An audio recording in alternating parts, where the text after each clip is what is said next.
presença, meu Senhor, hoje quero voltar ao início de tudo, de quando eu era feliz, sentia a tua presença, caminhava ali no seu jardim, te encontrava todo dia, mas me perdi, Senhor, no caminhar, tentei andar sozinho na aventura desta vida, foi só ilusão, confesso que andei perdido, sim. Olá, meus irmãos, muito boa tarde, a paz do Senhor Jesus. A pregação de hoje, o Espírito Santo de Deus tocou no meu coração para pregar em Daniel, a partir do capítulo 1.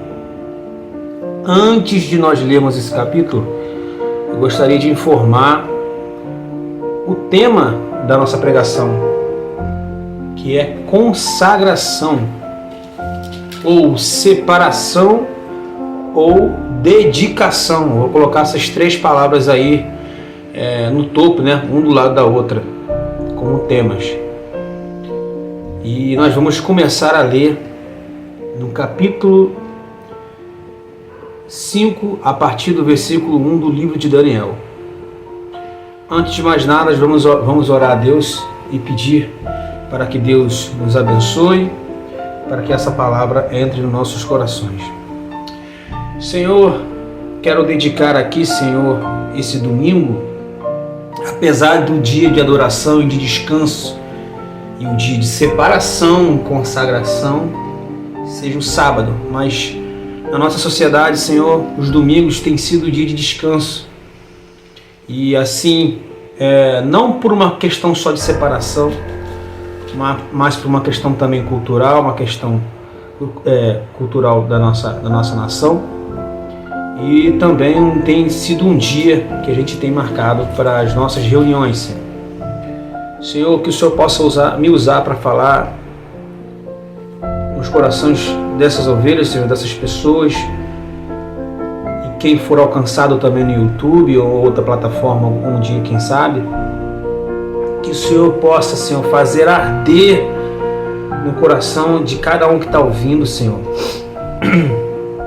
Senhor, da mesma forma que essa palavra me impactou, essa palavra possa impactar também quem esteja ouvindo, Senhor.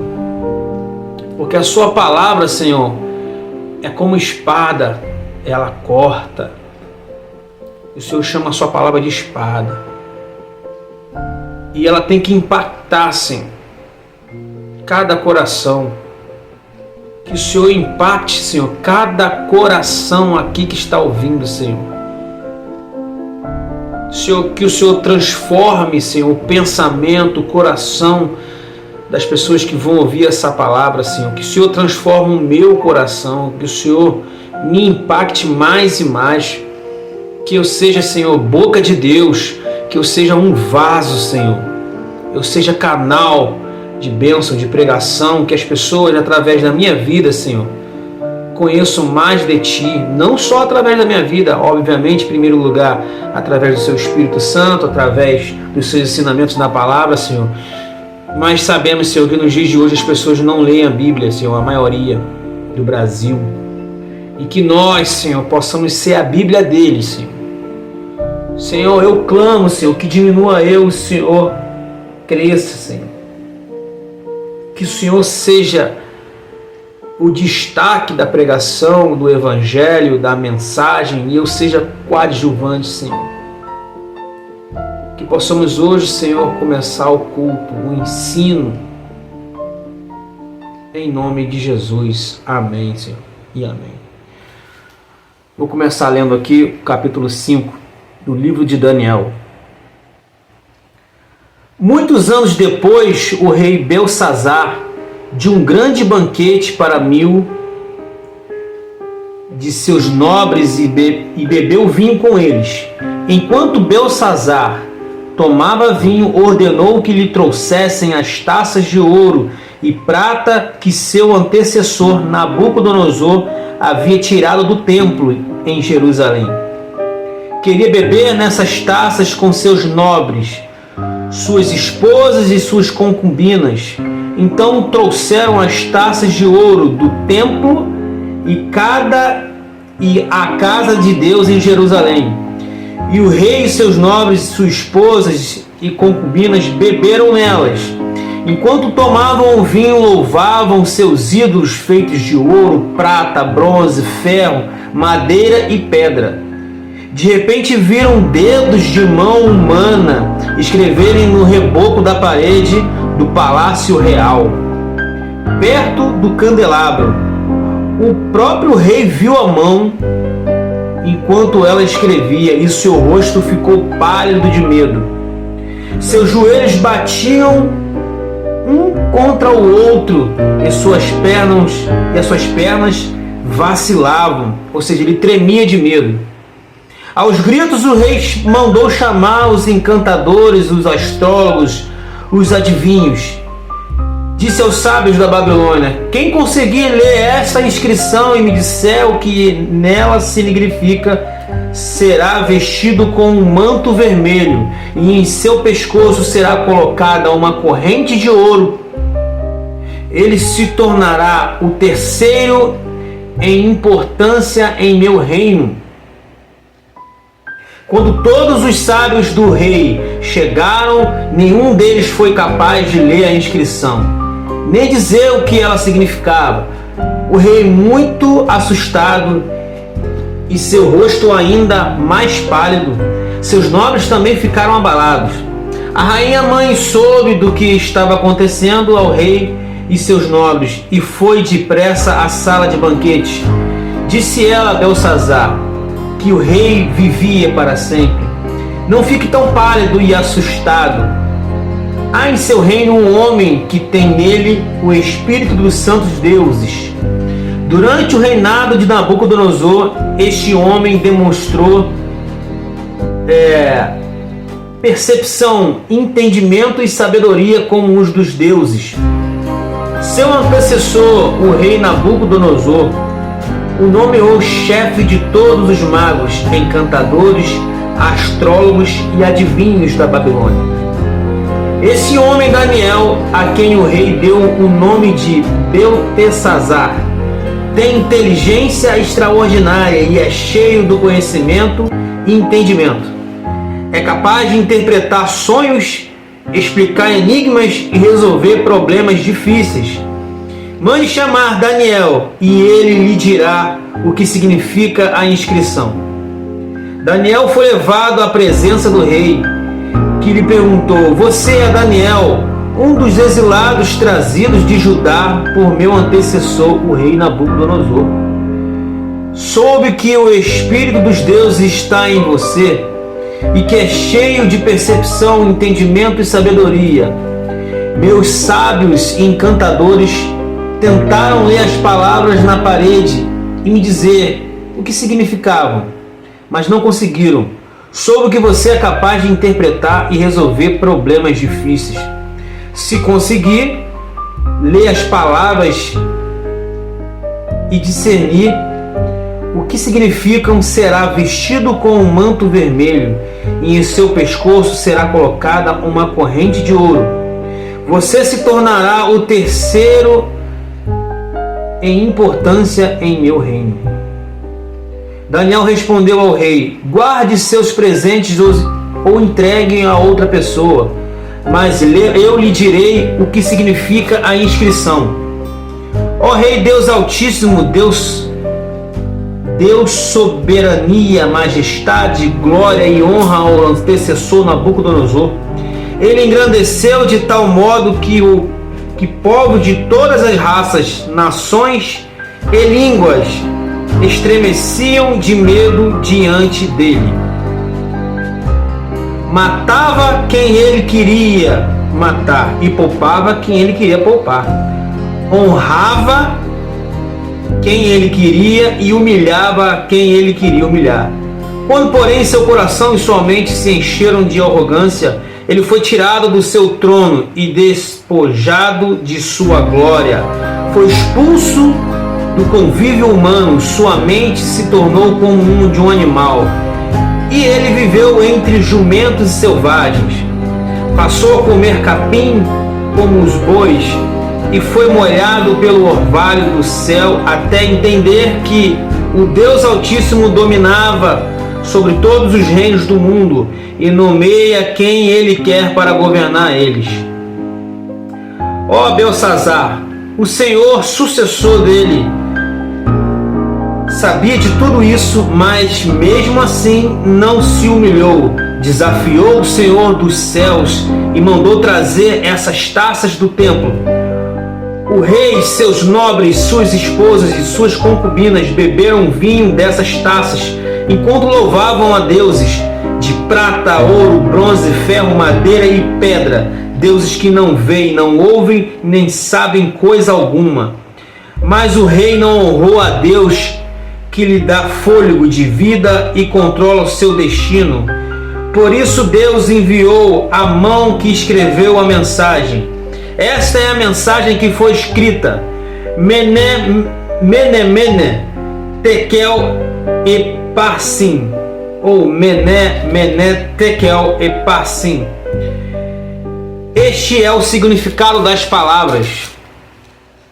Mene, Deus contou os seus dias de seu reinado e determinou o seu fim. Tekel, você foi pesado na balança e não atingiu o peso necessário. Parsim, seu reino está dividido e entregue aos medos e aos persas.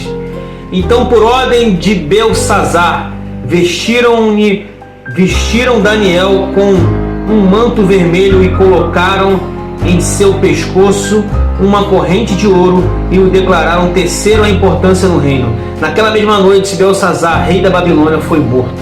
Até aqui, óbvio que não é o tema da pregação de hoje, todo esse contexto da Bíblia, de Daniel, do capítulo 5. Mas eu li isso tudo para enriquecer a história. Ao invés de eu contar a história, eu preferi ler, não só para trazer a presença de Deus, porque quando a gente lê a palavra de Deus, a gente fica apaixonado. O Espírito Santo de Deus visita a gente no nosso coração, dentro de nós que somos o templo do Espírito Santo. Mas eu quis enriquecer a história contando a própria palavra de Deus através da boca de Daniel. Antes de eu explicar isso aqui e o que eu vou extrair, porque o tema é consagração, não é isso que eu acabei de ler, mas como eu acabei de falar ali por causa da história, eu quero começar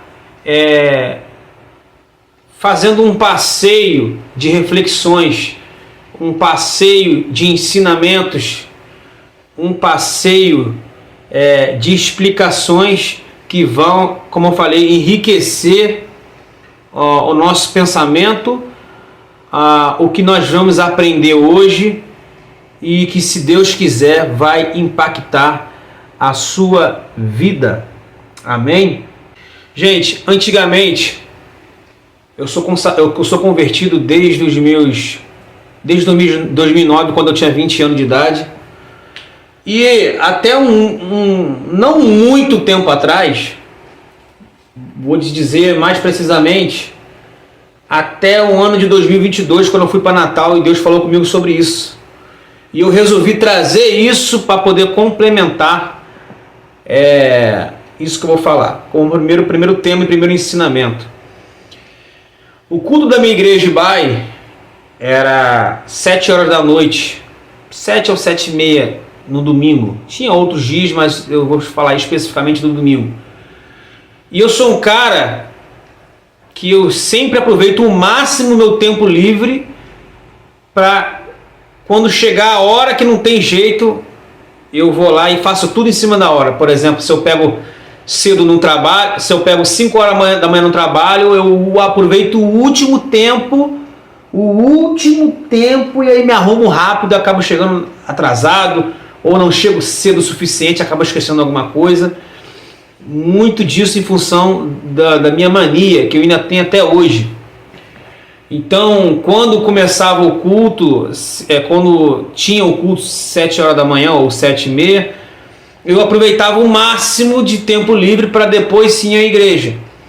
Por exemplo, jogava videogame, eu gosto de jogar futebol, escutava música, as músicas que eu gosto, das bandas que eu gostava de circular. E tudo que eu gostava de fazer na minha folga eu fazia, e quando chegava o último, não tinha jeito, eu botava a roupa rapidinho e ia para a igreja. O problema disso, gente, é que quando você separa, você não abre um espaço, uma jarda entre o entretenimento, entre as coisas que você quer fazer, ou entre os problemas que você precisa resolver, até o espaço de Deus, até o tempo de Deus, o tempo que você consagrou, separou e vai se dedicar a Deus.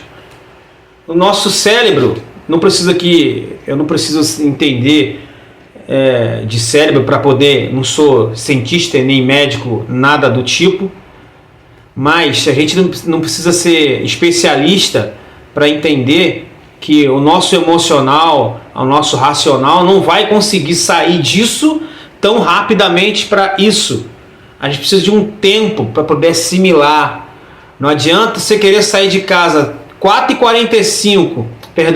6h45, quando acabou o jogo do Flamengo, do Botafogo, você está, sei lá, numa euforia de emoção, chateado ou feliz, pensando em futebol, e depois você emendar no culto. Não dá certo. Não dá certo.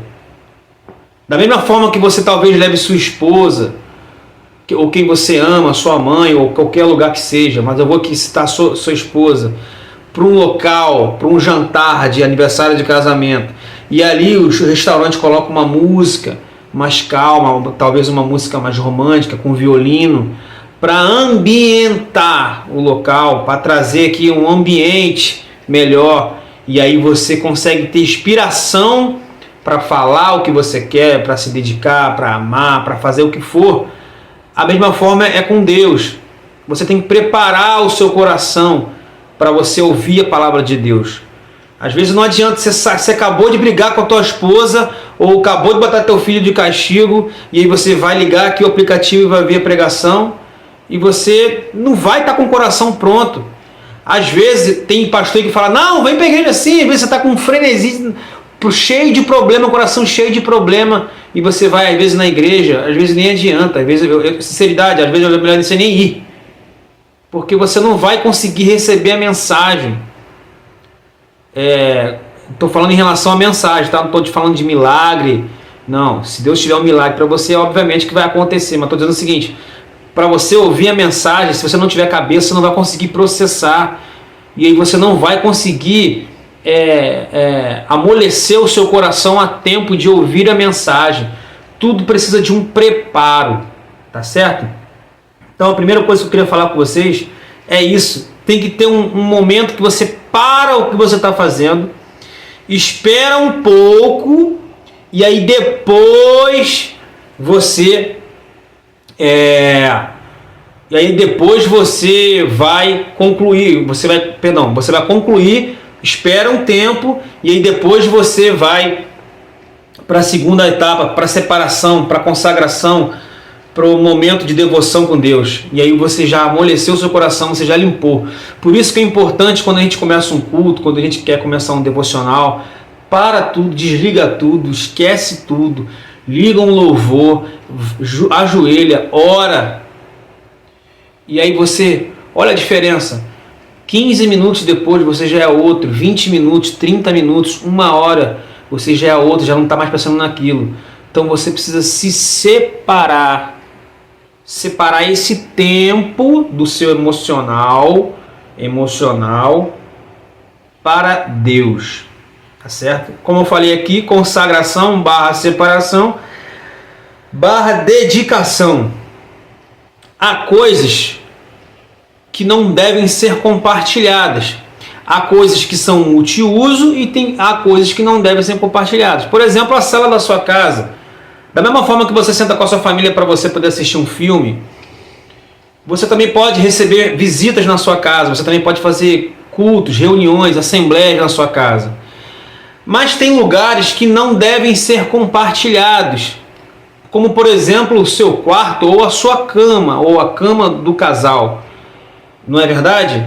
Tem coisas que é exclusiva para vocês. Tem coisas que é do seu uso pessoal. Tem coisas na vida que a gente não compartilha. Tem coisas que é para você. Tem coisas que é multiuso e tem coisas que não funcionam compartilhando. É só para você. É pessoal.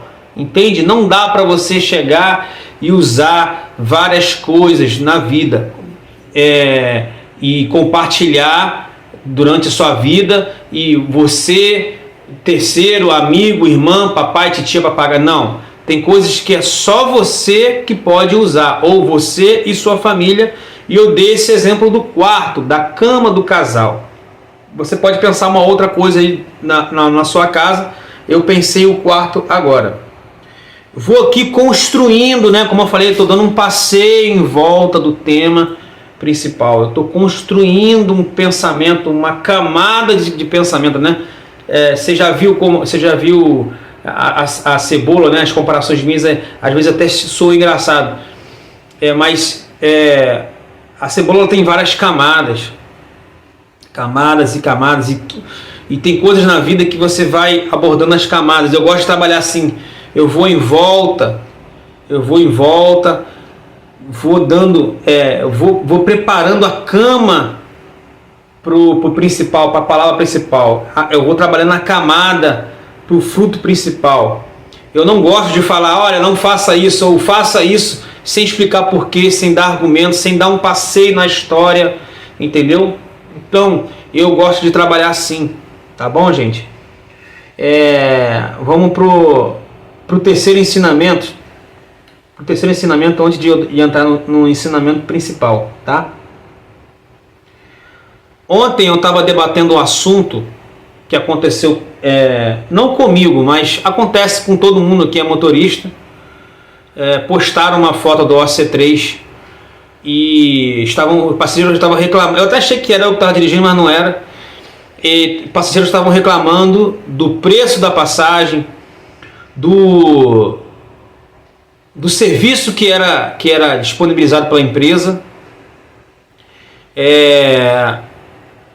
e como era o serviço, como que estava sendo. Por exemplo, valor da passagem, velocidade do ônibus, ar-condicionado e lotação, principalmente lotação. Eu queria falar aqui sobre lotação, né? O ônibus nada mais é que um pau de arara moderno. O pau de arara é a expressão que dava uns caminhões que levavam pessoas no interior do Nordeste. Não sei se faziam isso, acredito que sim, mas no Nordeste, nos tempos antigos, era muito comum. E ainda tem alguns lugares muito assim do interior do Nordeste que fazem isso. Os caminhões fazem lotação e levam o povo ali, os passageiros, para o centro da cidade.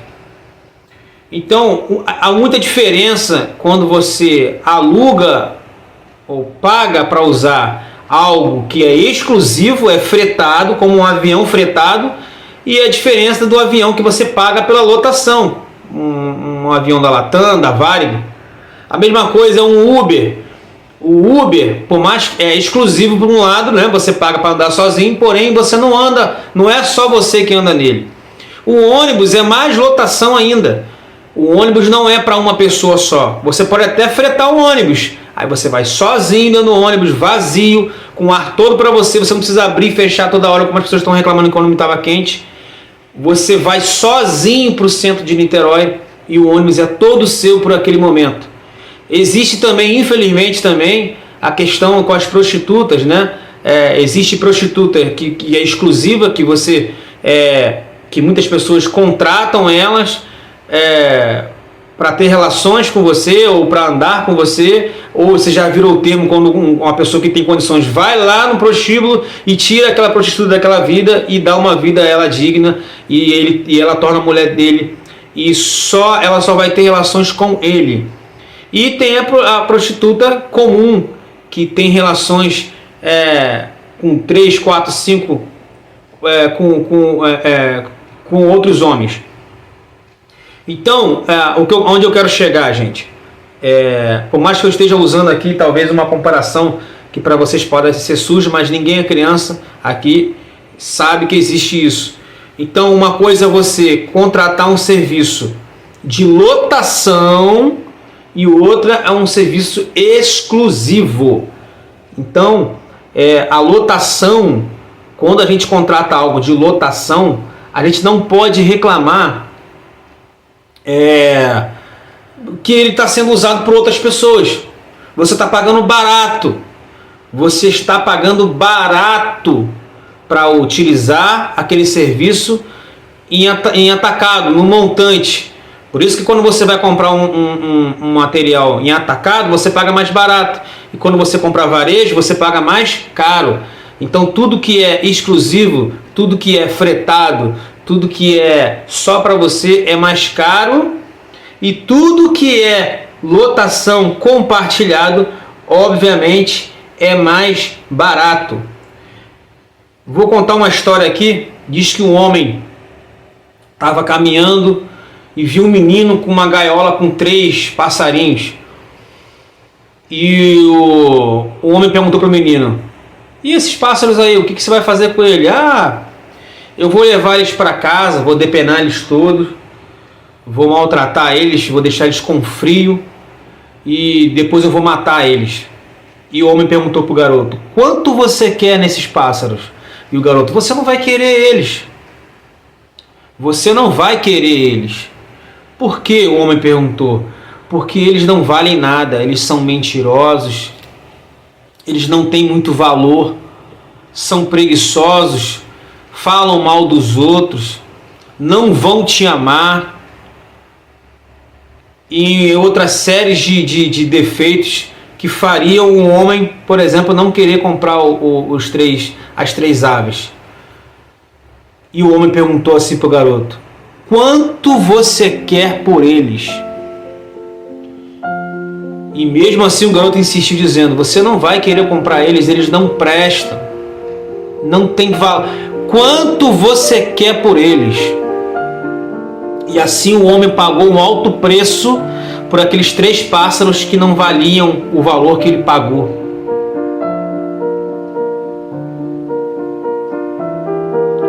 Gente, Deus nos comprou por um preço muito caro. Deus comprou a gente por um preço caro e foi com o seu sangue que Ele comprou a gente. A gente é propriedade de Deus. Nós somos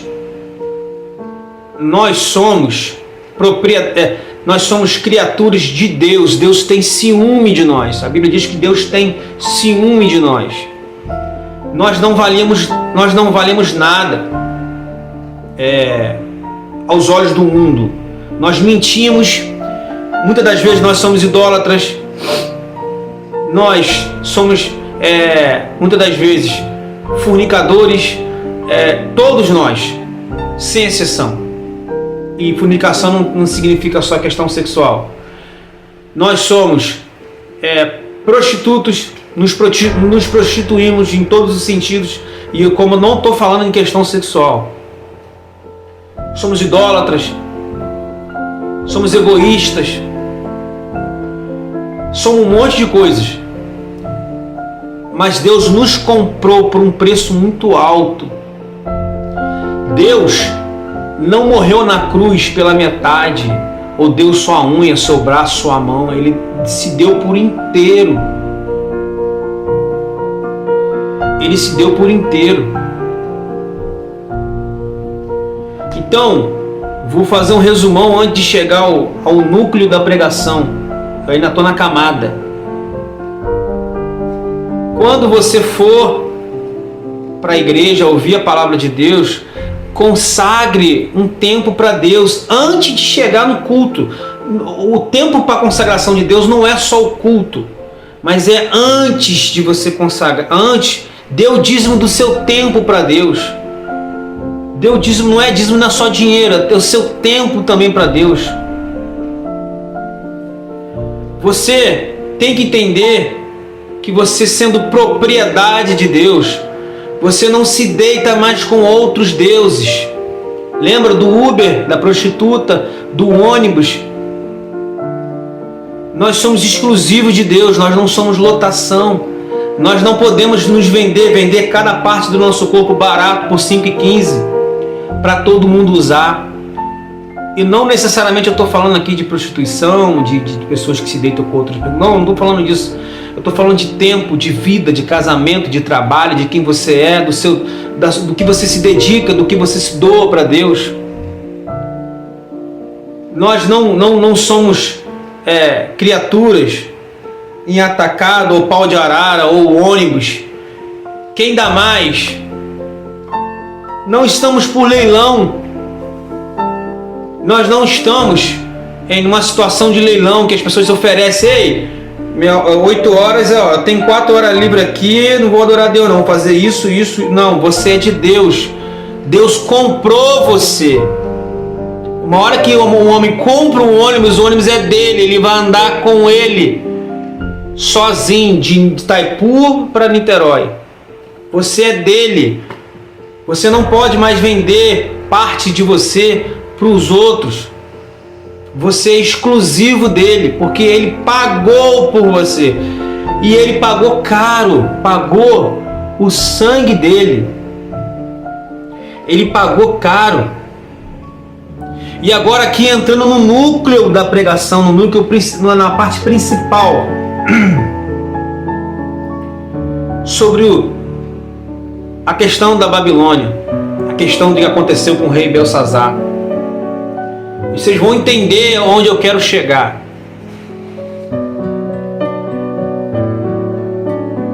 Belsazar, segundo teólogos, por mais que a Bíblia diz aqui, né, a Bíblia não fala 100%, ela dá a entender que Belsazar era filho de Nabucodonosor, o sucessor.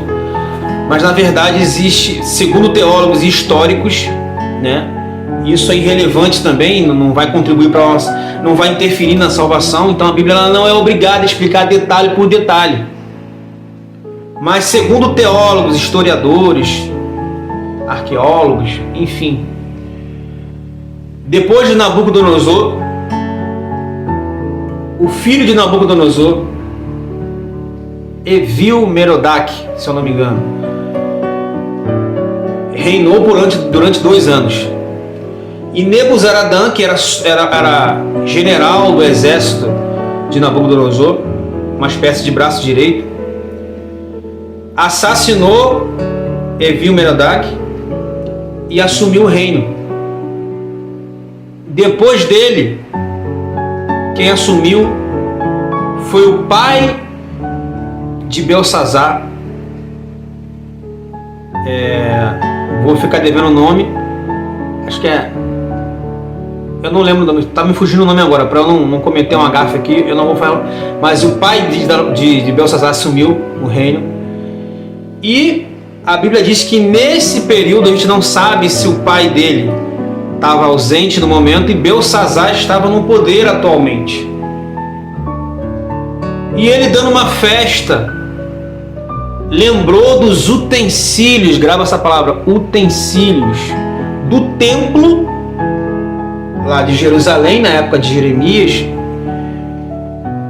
E ele Nabucodonosor invadiu, tomou, né, Judá, trouxe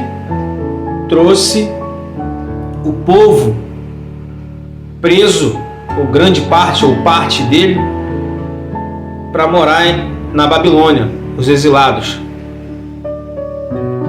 E entre eles Daniel, renomeado por Babilônia de Beltesazar. Não confunda Belsazar com Beltesazar.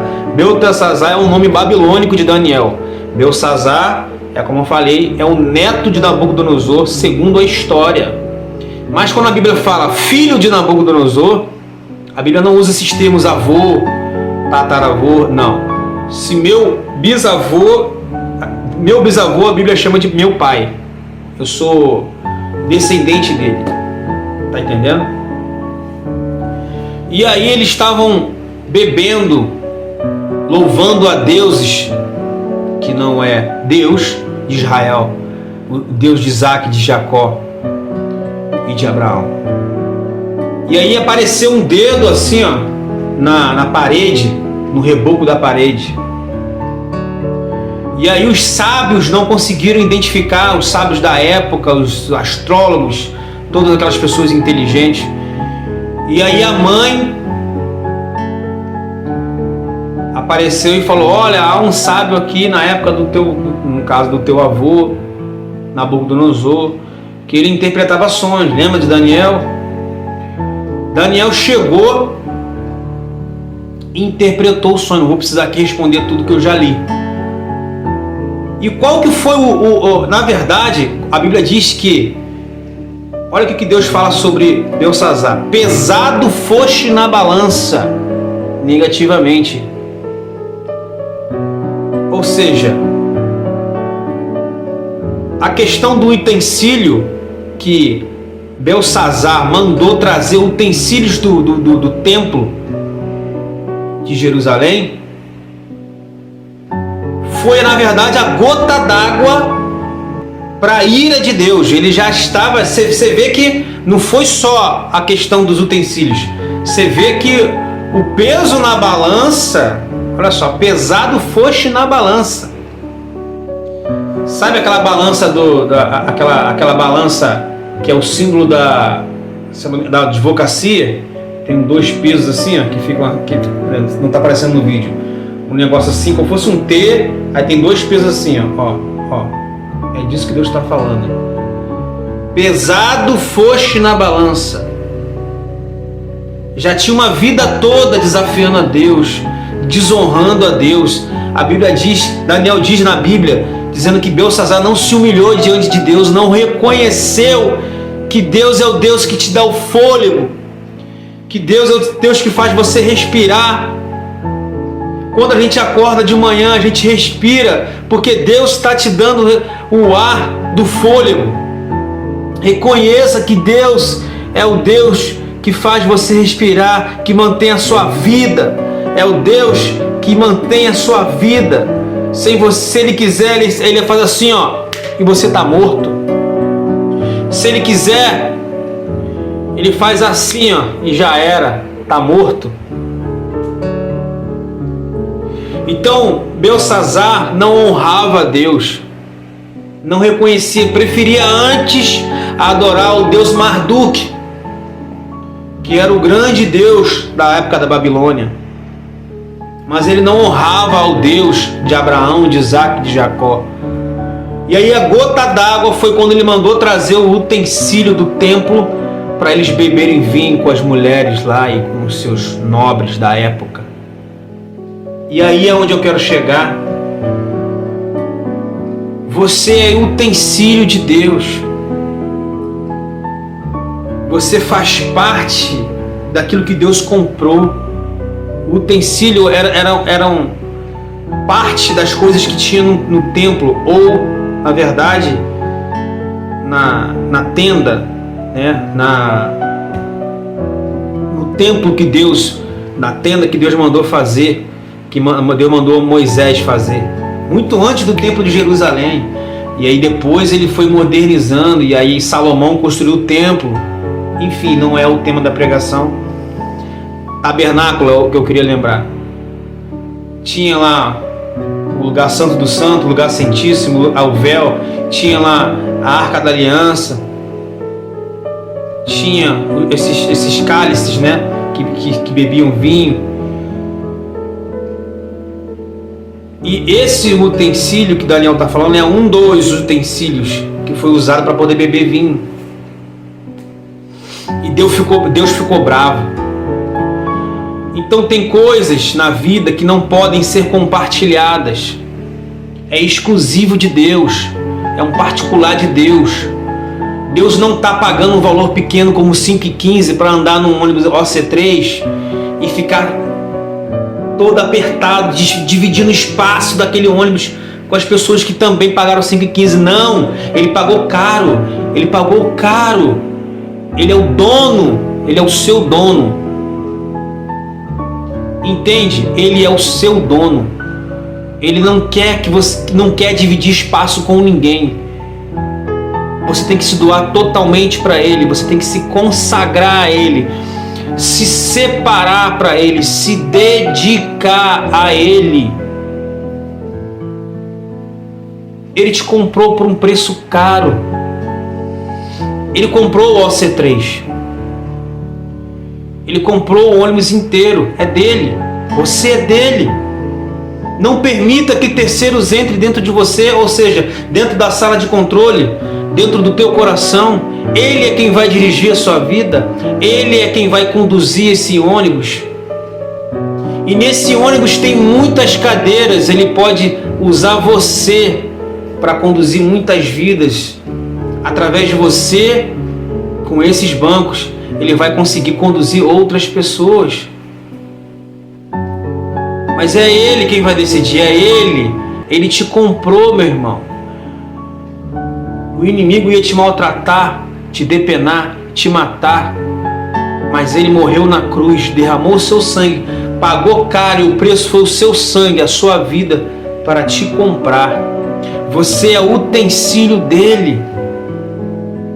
Eu já falei isso aqui em outros cultos, que não necessariamente, como eu falei, na minha opinião, seja um pecado de morte, de salvação, de inferno, cantar músicas seculares, mas eu separei a minha boca, a minha voz, o meu dom, as minhas mãos, o meu corpo, a minha vida para Ele.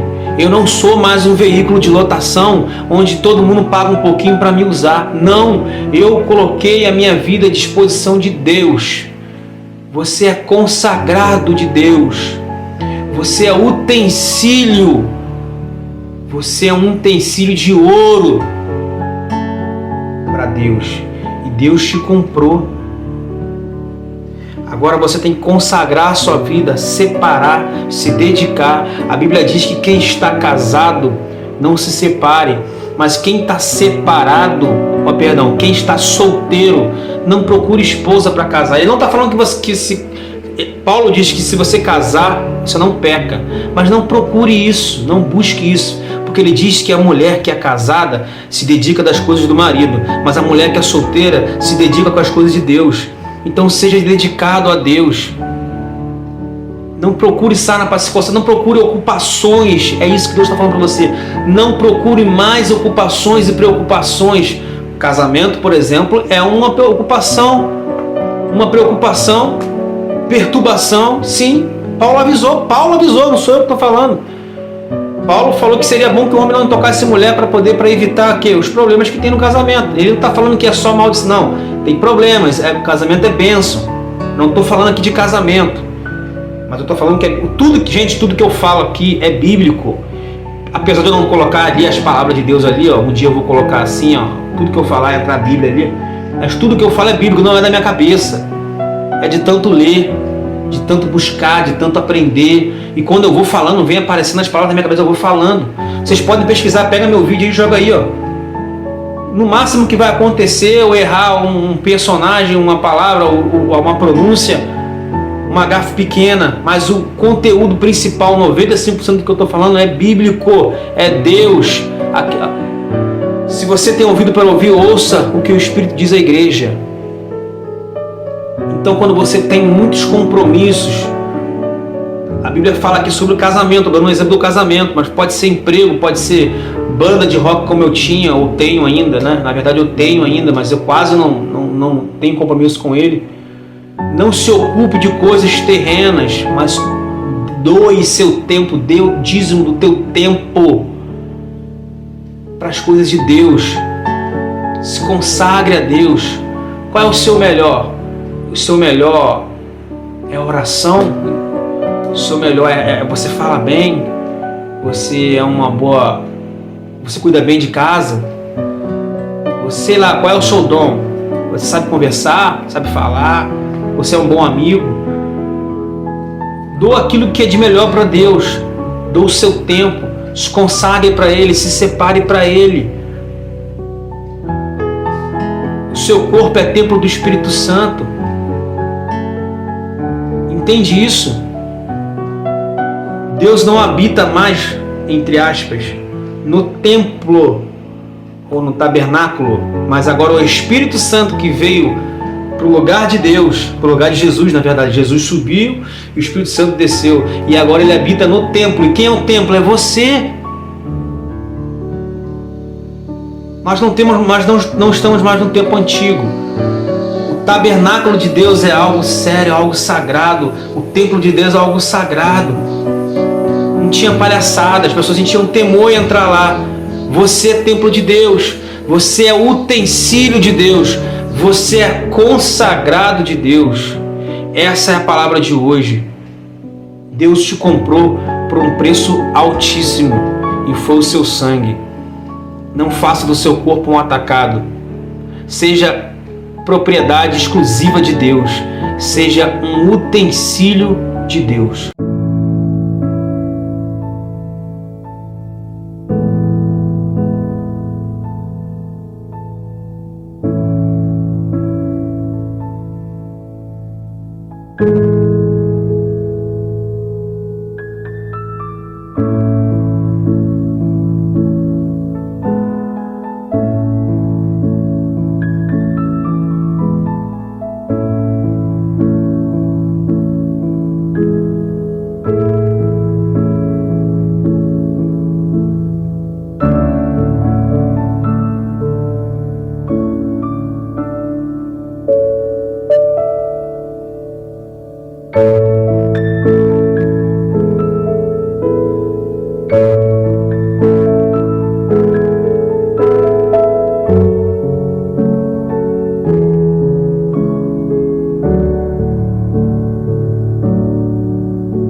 De tudo que fez, quero voltar, Senhor, para os teus rios. Vou voltar, Senhor, para os teus rios. Me molhar, me lavar, me ensinar, me inspirar e a ti. Outra vez o meu coração me molhar, me lavar. A glória da segunda casa, Deus é glória. E me olha, me lava.